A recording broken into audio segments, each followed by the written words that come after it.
Kahit hindi kayo nagtanong, hindi nagkalahutay ang Joker na si Jokic at kanyang mga kauban sa Team Nuggets sa pangil ng Timberwolves sa pamumuno ni Boy Langgam or Ant-Man.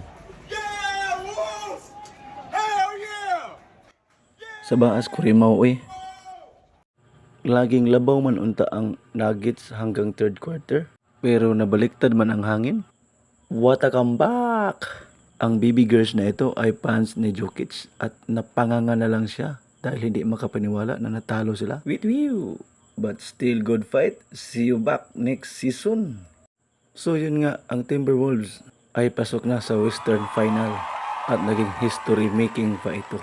Pero kailangan muna nilang bungkagon ang pader ng Babs na may Kyrie Irving, veterano lang naman, at Lukawa to Kyrie. Kyrie, bang! Dak, uy, dak. Damiya to Be, balikon be. Balikon be. Lukawa. Pas to Irving, bang! Dak. Usapa na. Kalisan. Matinding bakbakan to sa West Philippine Sea is the Western Conference Final. Sa tingin niyo mga kamags, sino sa kanilang apat ang unang mutakom? Sige, mas laog nga.